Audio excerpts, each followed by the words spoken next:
Hola, bienvenidos a este podcast académico donde hablaremos sobre un tema clave en la educación actual, la evaluación por competencias y el uso de rúbricas en el aula.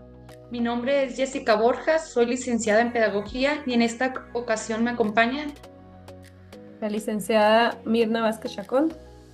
La maestra Leonela Parra Varela. Y la maestra Giselle Berenice González Rascón.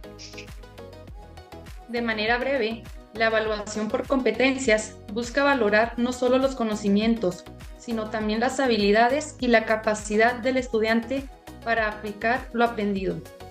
Pero, ¿realmente evaluamos por competencias o seguimos evaluando solo contenidos? Considerando que es importante diferenciar entre la evaluación formativa y sumativa. Leonela, ¿podrías ayudarnos con esta respuesta? Claro, Jessica, me gustaría empezar por explicarte la diferencia entre evaluación formativa y evaluación sumativa. Hablamos de la evaluación formativa cuando la realizamos durante el aprendizaje y buscamos mejorar el desempeño mediante la retroalimentación del estudiante. Mientras que la evaluación sumativa es la que se aplica al final y es utilizada únicamente para asignar una calificación. ¿Puede comentarme el papel que juegan los instrumentos de evaluación? Sí, claro, maestra. Si les pudiera considerar la base principal de la evaluación, son las herramientas que nos permiten al docente recoger las evidencias del alumno para poder de esta manera observar qué sabe, cómo lo sabe y para qué le sirve. Estos instrumentos funcionan haciendo visible el aprendizaje, ya que si no utilizamos instrumentos adecuados para el aprendizaje real, pues puede ser que no estemos evaluando de una manera correcta, ¿no? Rescatando lo que realmente aprendieron los chicos. También estos instrumentos pues nos aseguran una evaluación objetiva y clara. También es aquí donde se permite evaluar por competencias y por último, pero no menos importante, orientan lo que es la práctica docente. Muy bien. En mi caso, los instrumentos de evaluación son muy importantes porque no solo sirven para calificar, sino también para conocer el avance y las dificultades de los estudiantes. Durante mi clase utilizo herramientas como rúbricas y listas de cotejo para evaluar de manera más clara y organizada.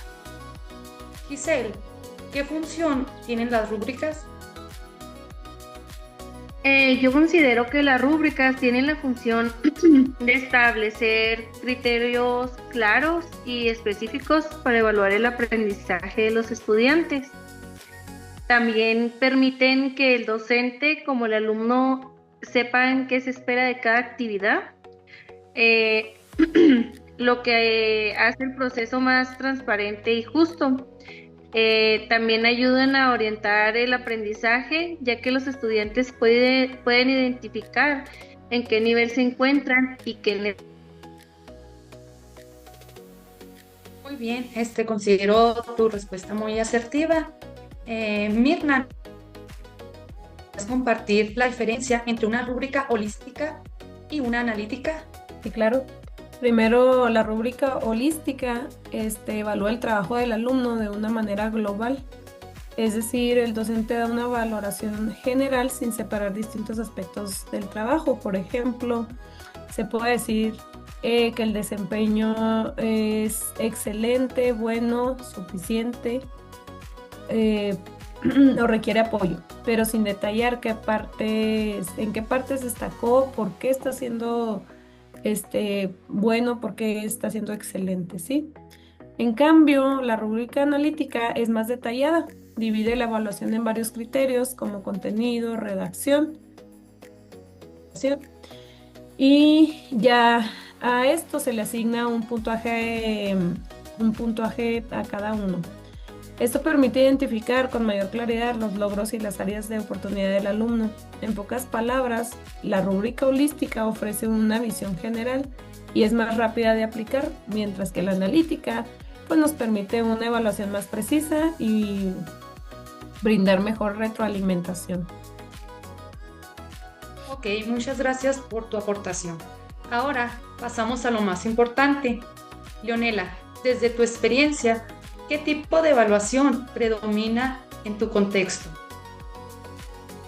Bueno, a mí me gustaría decirte que predomina la evaluación formativa, sin embargo, eh, utilizamos más la evaluación sumativa, aunque se habla mucho de las competencias. Cuando lo llevamos a la práctica, seguimos evaluando con exámenes, tareas y algunos productos finales que se enfocan más en los contenidos que en las habilidades del estudiante. Ok. Giselle, ¿las rúbricas se usan realmente o solo como requisito? Pues yo considero que en muchos casos las rúbricas se utilizan como un requisito administrativo y como una herramienta pedagógica, aunque están presentes en la planeación, no siempre se les es para utilizada. Cuando se aplican correctamente, sí pueden mejorar significativamente el proceso de evaluación en los alumnos. ¿Alguien nos podrá compartir si el alumno entiende cómo será evaluado en su proceso de enseñanza-aprendizaje? Sí. Bueno, aquí la respuesta ideal sería que sí lo en la práctica, pues no siempre ocurre así. Una manera que podemos utilizar para involucrar a los niños en su propia evaluación es, antes de aplicar una actividad, dar una explicación breve de lo que se buscará lograr a partir de la práctica. Por ejemplo, voy a observar 3 cosas: que dibujen a su familia, que usen colores y que me expliquen el dibujo. De esta manera, pues anticipamos a los alumnos y además autorregulación, ¿no? Donde ellos toman decisiones y saben qué tanto quieren lograr al final de cada actividad. Ok, Leonela, ¿nos podrías compartir cómo evalúas actualmente? Sí, te voy a dar una explicación enfocada en el nivel medio superior, que es donde yo ejerzo mi profesión. Para este caso, solemos evaluar mediante exposiciones, trabajos escritos y también la participación del estudiante.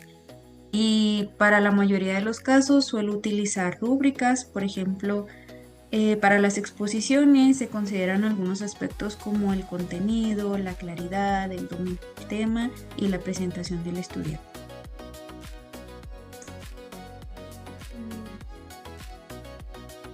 ¿Me pueden decir algún problema que hayan identificado en el proceso de evaluación?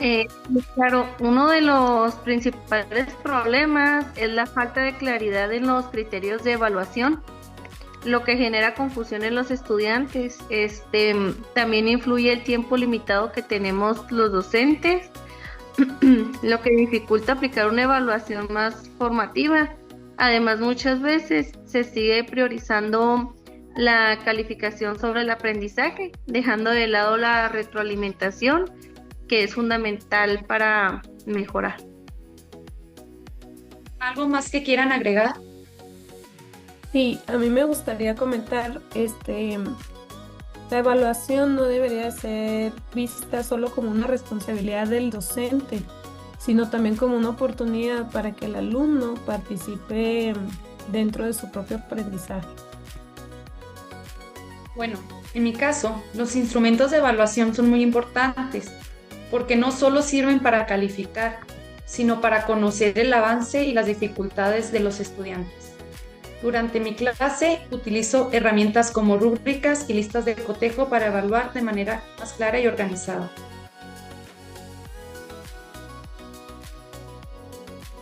Bueno, entramos a la parte más importante. Leonela, ¿consideras que la evaluación por competencias es viable en el sistema educativo actual? Bueno, considero que sí es viable y sobre todo que es muy necesario en las condiciones educativas que tenemos actualmente, pero el implementarlas, el poder llevarlas a cabo es el verdadero reto. ¿Por qué? Porque se requiere, para empezar, reducir la carga administrativa, se necesita capacitar a los docentes y se requiere realizar pues diversos ajustes en los grupos para que realmente podamos implementarlo de manera efectiva. Giselle, ¿nos pudieras compartir qué comen los docentes al evaluar? Sí, claro. Creo que uno de los errores más comunes es evaluar únicamente los resultados finales y no el proceso de aprendizaje. También sucede que no se comunican claramente los criterios desde el inicio, lo que afecta a la comprensión del estudiante. Otro error es no utilizar la evaluación como una herramienta para mejorar, sino solo como un medio para asignar una calificación. Mirna, ¿tú qué mejorarías en tu práctica evaluativa? En realidad, el nivel en el que yo practico, que es este nivel maternal, que viene más apegado al preescolar, pues todo este tipo de evaluaciones es básicamente de lo que se trata la evaluación, porque no hablamos de números en ningún aspecto. Pero algo que me gustaría a mí complementar o buscar sería diferentes estrategias de evaluación, diversificar mis estrategias, ¿no? Evaluar de algunas otras maneras, no solamente con la rúbrica, que es lo que más utilizo en mi caso. Muy bien, yo en mi caso mejoraría la claridad de los criterios de evaluación, asegurándome que los estudiantes conozcan desde el inicio y también los incorporaría más en la retroalimentación durante el proceso y no solo al final. En conclusión, la evaluación por competencias representa un enfoque más completo y significativo, ya que no solo se centra en los conocimientos, sino que también en las habilidades y actitudes de los estudiantes. El uso adecuado de instrumentos como las rúbricas permiten hacer más claro y justo el proceso de evaluación. Finalmente, dejamos una reflexión. Evaluar no es calificar, es comprender y mejorar el aprendizaje. Gracias por acompañarnos. Esperemos que esta reflexión les sea útil en su práctica. Y gracias a ustedes por acompañarnos esta tarde en este podcast. Gracias a ti. Gracias.